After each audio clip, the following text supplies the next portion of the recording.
what we're going to be talking about today is the idea that people learn in different ways, and what are the implications for entrepreneurs. Now, maybe we need to imagine that word entrepreneur a little liberally.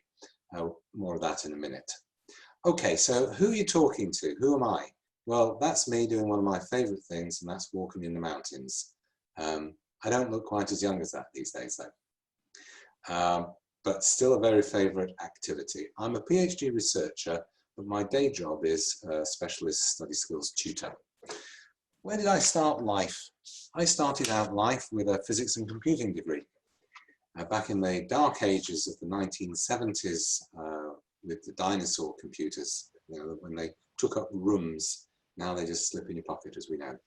I then became technical project manager for a multinational company and had a terrific time traveling the world, doing all sorts of interesting project implementations. And you know, I most enjoyed being the head of smart working. What a lovely title that is. And what that meant was helping the company move from being a rather backward-looking, rigidly organized company to helping people being more imaginative, more entrepreneurial, more working as a team. I enjoyed that. But then the company did very well. We got taken over, and I looked at the acquiring company, and they looked at me, and we didn't like each other, so I left. I retrained in educational psychology, and if you want to ask me why I did that, do so in the Q&A. And I support people now with dyslexia, dyspraxia, and ADHD, both at university and in the workplace. So the key thing here is I can bring a functional physics project management approach to helping people who think differently be successful in education and the workplace. And it's this idea of people thinking differently which lies at the heart of this presentation. So that is what I do.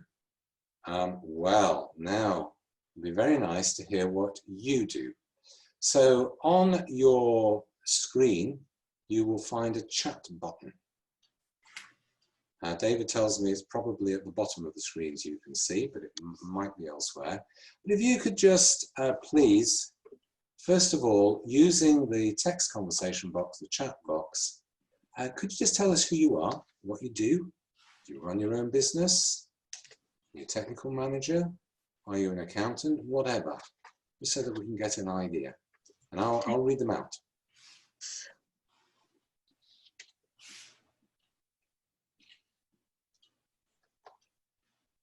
It's all deadly quiet here at the moment.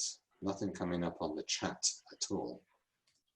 Aha, we have a manager, an educator, entrepreneur. Well, thank you. We have a designer. Oh, we also have a business owner. Okay. I'm an author as well as an educator. Okay, an author. Thank you. Gosh, we've got jobs I've never even heard of. That's fantastic. What else have we got? We have somebody French living in Portugal, business coach running a company, incubation services manager at a university, a former my officer who runs a business rural link, which facilitates career pathways for ex-military entering the land-based sector. We've got some others here. Home care agency, administrator. Wow, what a range we've got. That's fantastic. Brilliant.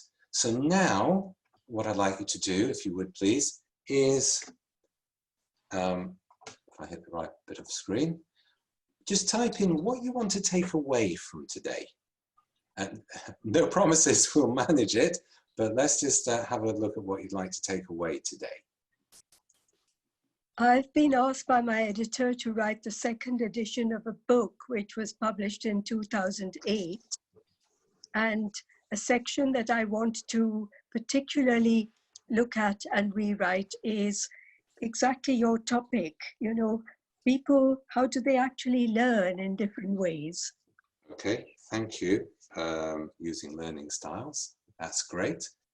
We have fresh ideas, inspiration for how to advance my business. Okay.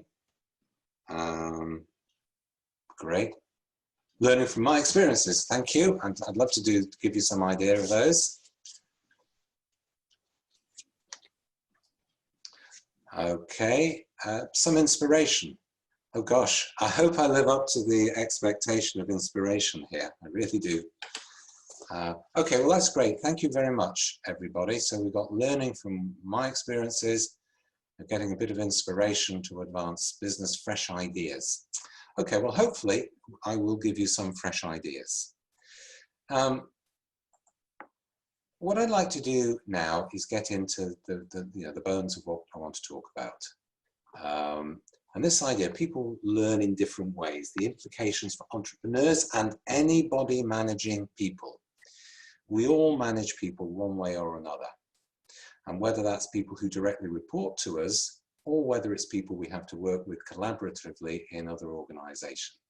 And what I've tried to do is I've tried to sum up the idea that one size does not fit all, that one side of managing people, helping people learn, does not fit all. And I've tried to encapsulate that idea by looking at 4 perfectly adapted people in our team. We know people, animals, snake, tortoise, ostrich, I think it's an ostrich, and an elephant. Perfect for what they do, and one size does not fit all when working with them. And that's the key to today. So moving on. Here are you, the entrepreneur business leader. I'd like to talk a little bit about what you do to create a little bit of a model. At some point, you're going to have ideas in what you do. So whatever your job is, whatever your company does, you're going to be driving it in some manner of means with ideas. And you're going to have those ideas yourselves, but then you're going to have to take others with you. You're going to have to lead them. I've tried to illustrate this by the flock of geese. Each of the geese in the flock there, member of the team, has a role to play, and they're all going in the direction set by the leader. And that leader, therefore, has a very important job to do in this model. And one of the jobs is to ensure that there are products to sell, to make, to create, whether it's a tangible product using the skill of the potter. We have an educator or 2 listening in today. So it's the ability to create an educational product that has utility and people want to come along to learn. Of course, any business, anything we do, we need to learn how to make people want it, or to help people understand that they want it. So these 2 little youngsters are learning an important lesson, that when the conditions are right, a hot sunny day, lemonade might sell for 10 cents a glass. And then the final part of the model, of course, is that we need some administration to keep all of the show on the road. So that's the model, that's the business. And to do that, you're going to need a team. You can't really do it on your own. So welcome to your team.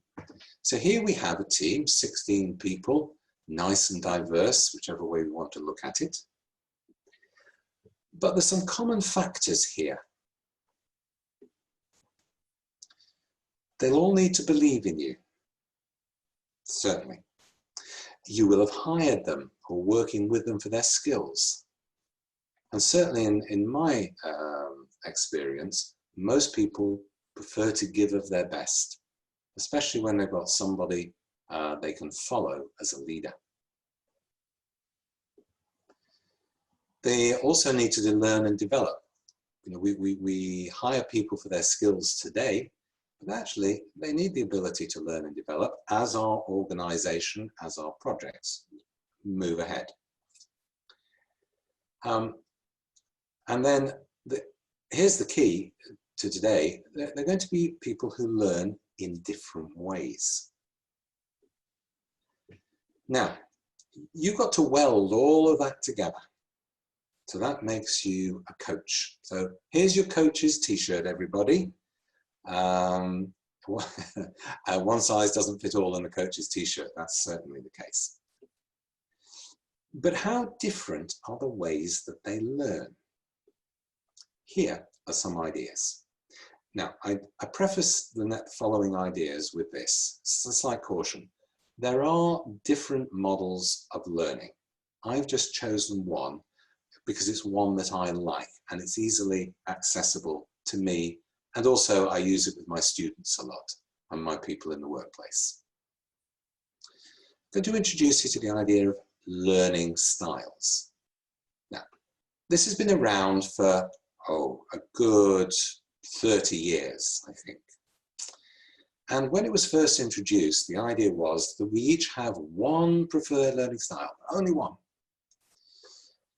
However, there wasn't a lot of evidence that one learning style, that if we learnt everything through that learning style, it would give us success. And so more recently, the idea has grown up that we have preferences for learning styles. Let me illustrate what I mean on me. So, visual. Here's the first learning style, visual. You prefer using pictures, images, and spatial understanding. Now, I would nominate myself for that. Yeah, I am the little boy with the magnifying glass. I actually like images. I'll draw diagrams of anything and everything. As David mentioned, my PhD thesis, we've got some fabulous diagrams which haven't seen the light of day yet to illustrate some quite nutty concepts. I like spatial understanding. So I would say I'm a visual learner. Musical auditory? I'm not so sure about that. I like music, I love music, but I don't learn anything through my musical or auditory sense. Verbal, well, I mean, in a sense, this is what I'm doing now. I am learning verbally, or you're learning verbally. I also learn in speech and writing, in writing. You don't need to be verbal in both of those. You might have a preference for speech or writing. So I would say I'm visual and verbal so far. What about physical and kinesthetic? Oh dear, Ivan. Well, do you know, my hands and my feet are really not very well connected to my brain. So anything to do with ball games, anything to do with dexterity, that's not me. I don't learn anything that way. Why do I love walking in mountains? Because it's in a straight line and it doesn't require much dexterity at all. Obviously got to watch where I put my feet. On the other hand, look, I'm a physicist, project manager, I draw diagrams. I'm a logical reasoning and systems person. All right, so I've got 3 styles so far. What about this idea between social and solitary learning? Well, I can say with honesty that when I was a young man, and I was talking to one of the participants today about the fact that I was from Manchester. When I lived in Manchester, how many years ago was that? Too many to remember. I was a bit of a solitary learner. I didn't do groups. I was known for being a bit of a loner. However, after working for a few years, I realized actually social learning had some benefit. So I am now a mix of social and solitary. For certain things I'm good learning socially, but others not. So that's me, if you like, profiled through learning styles. Not musical auditory, not physical kinesthetic, a mix of social and solitary, and quite strong on the other 3.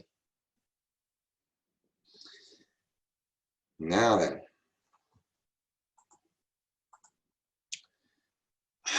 what I'd like to do is to illustrate somebody using these styles. And you'll see at the bottom, these are my own photographs and I have parental permission to use them. So here is a youngster learning and experimenting. So the key thing here is learning and experimentation. round pegs into round holes. And the experimentation here is that the big end doesn't fit in the little holes. Now, out of the picture are some other pegs which are square, and they definitely don't fit in those. So a little bit of experimentation here. And kinesthetic learning. What comes next?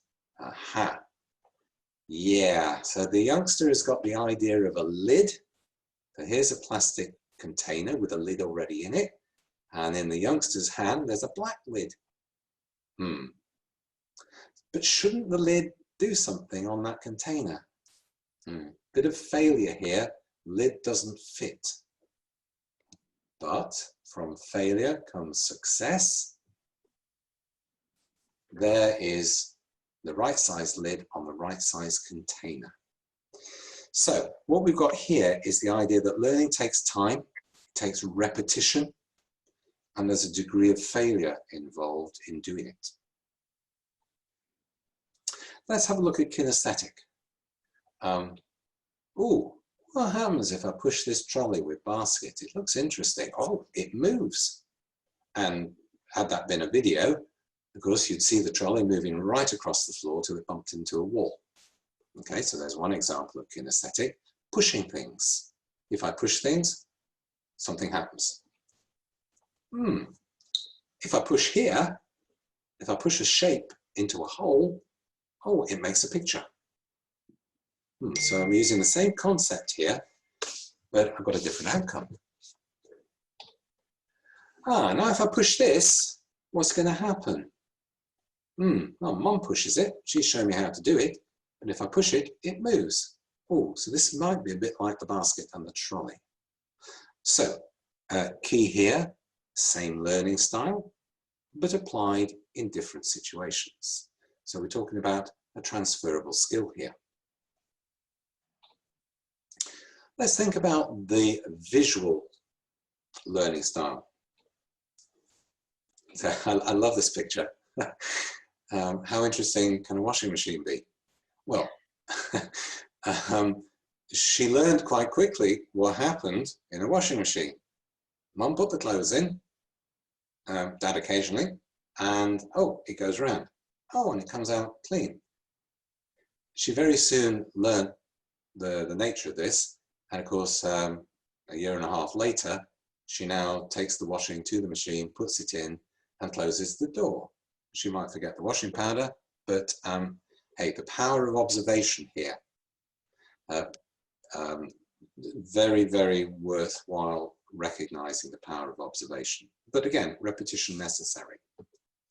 Talking of repetition, what about rhythm, repetition, and song? So here we have tapping, singing, bouncing on the knee, rhythm. That's with grandmother, of course. Oh, I didn't want to go backwards. So there are those three things. And this is a good combination of the music and auditory style and kinesthetic.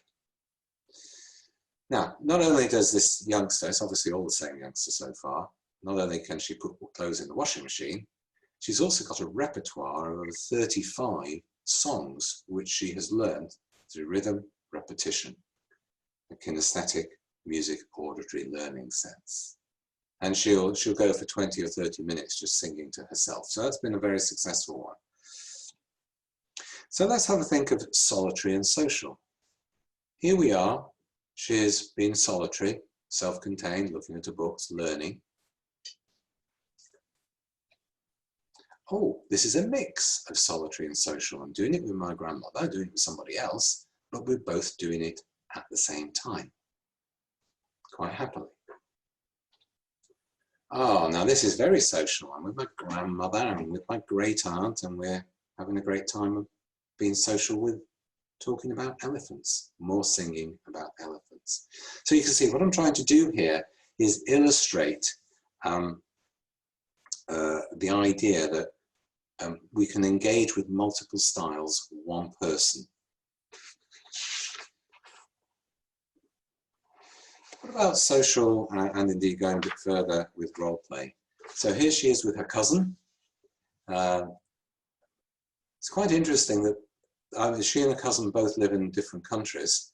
They both talked about this encounter for a long time, so it had a deep impression on them, this social play, even though there's obviously the difference in age.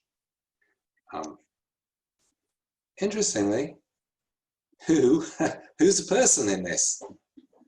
That monkey is at Colchester Zoo, and it's actually a model of an actual monkey, a chimpanzee there, and it is a person to the child's mind. And then role play. Here she is up a French mountain, as it happens. She's role playing driving, and remember it's a Continental car, so she's in the driving seat. So maybe that is the shape of future things in her relationships. They're going to be in the driving seat. And knowing her genetic background, that would be no surprise. Okay, so the key thing here then is we've got the multiple applications of the learning styles with this single individual. But what are good conditions and what are bad conditions for learning to take place? How much learning in these two photos? Clearly, she's miserable in this photograph. There's not going to be much learning, except if I cry loudly enough for long enough, somebody's bound to do something. So I suppose that's a good lesson, but maybe doesn't move her forward very much. On the other hand, when she's enjoying herself, eating, singing, reading, it's all going in. So I think that's going to be a different learning experience. All right. Here it's back now over to you. What is your mix of learning styles? So what we have here is a poll. Now, we have one participant who's been coming in voice-wise, may not be able to get to the poll. However, you should be able to see something on your screen now. So what I'd very much like you to do is I'd like you to tell us on this poll, use multiple choice, what are your 1, 2, or 3 most preferred learning styles? Multiple choice. Over to all of you, please.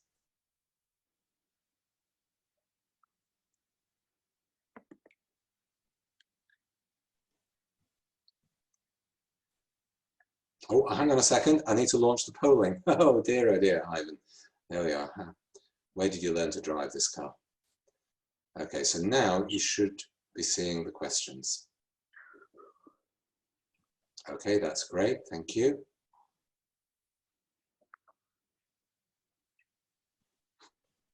Okay, we have got visual. So 100% of the audience now is visual, 0% musical auditory, 40% verbal, 20% physical kinesthetic. Oh, it's changing a little bit. That's great. So we've got 83 visual, 50 verbal, 17 physical kinesthetic, 33 logical mathematical, 50 social, and 17% solitary. Okay, thank you very much. So that's a minute elapsed. We've got, so that's great. Thank you for that. Now, so we're going to end that poll. So visual is the most preferred learning style. So now I'm going to do the second poll and ask you, what are your least preferred ones? Least preferred learning styles.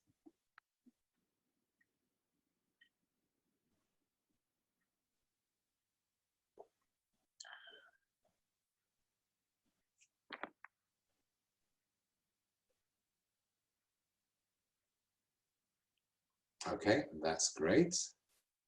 Fantastic. Everybody's voted. So we've got 57% musical auditory, 14% verbal, 57% don't like, least favorites physical kinesthetic, 43% logical mathematical, and 14% social. That's great, thank you very much. Now, so what we've got here, I'm going to share the results here. So that's on 1. Not sure how I share poll 2. Maybe I have to go to 2. Yeah, so share results on 2. So that's least preferred. Okay, that's great. Thank you very much, everybody. The key thing here is we've got overlapping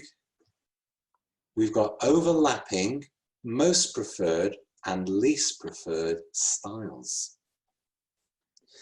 Now, if we were all on the same team, working in the same organization, we would have a problem, wouldn't we? Because my most preferred style is somebody's least preferred style, and vice versa across all of the styles. I mean, the only one we didn't have any preferred was, I suppose, musical auditory. Okay, we'll come back to that thought in just a moment. So, you, the coach, and the team, here's what the poll suggests to us.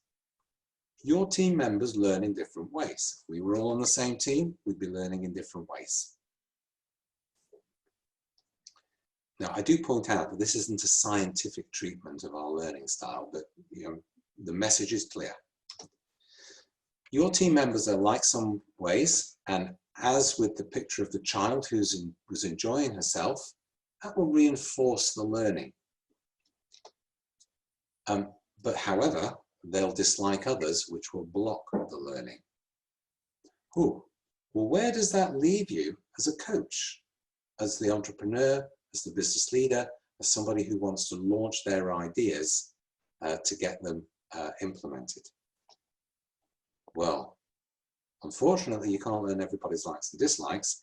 So my suggestion is, and this is the nugget to take away here, use multiple ways of representing that information.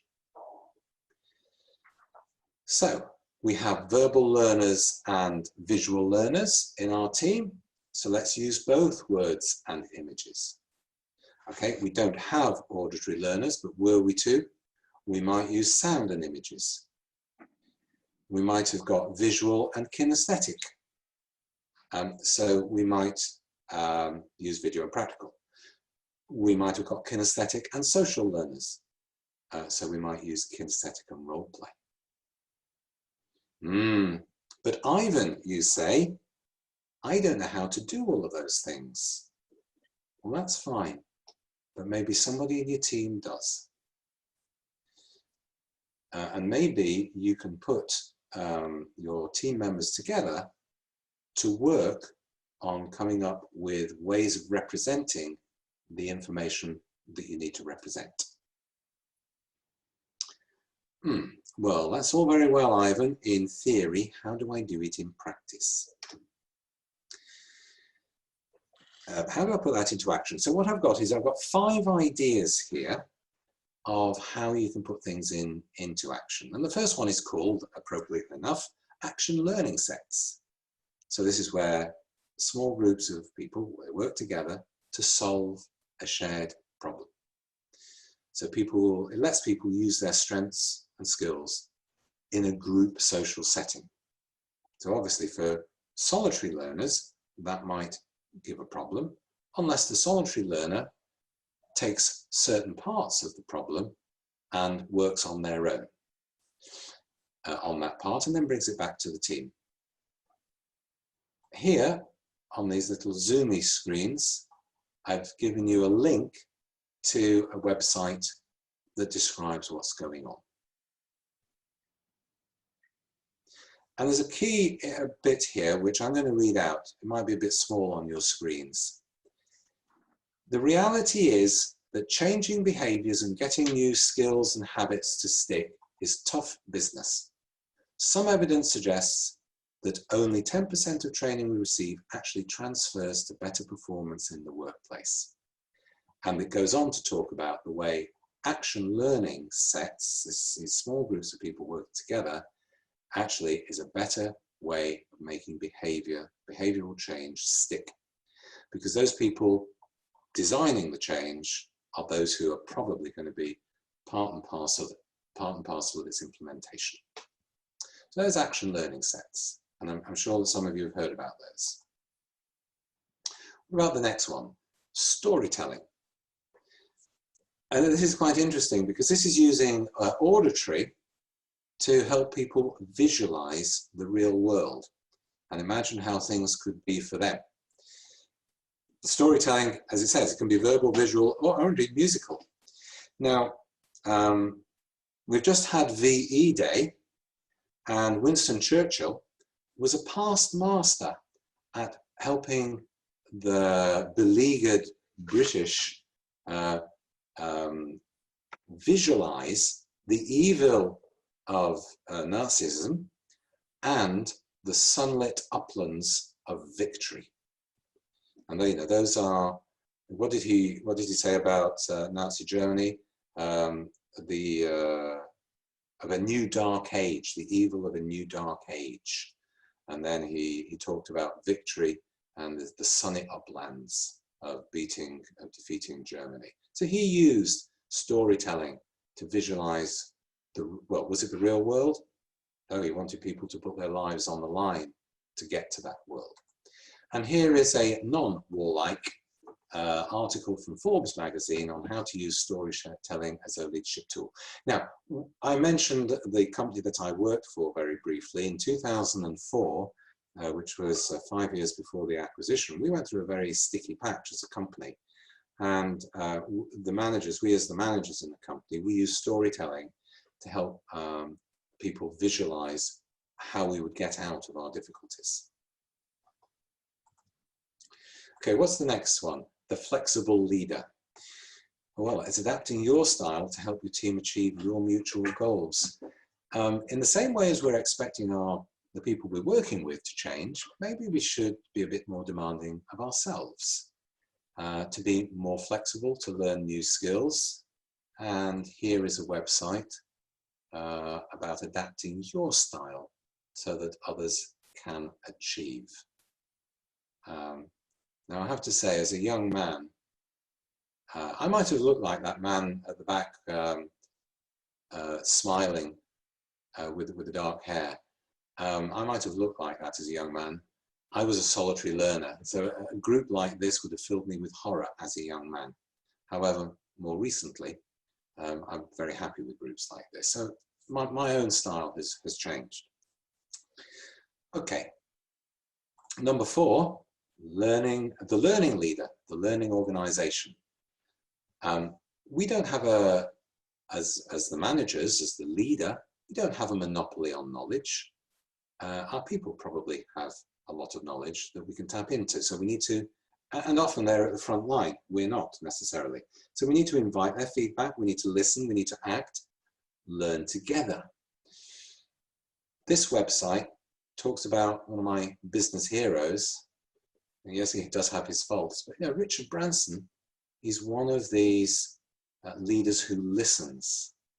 And in this analysis of how he goes about, or how he's built his empire, 5 of 11 of the factors are about people, and 3 of the 11 are about learning and people.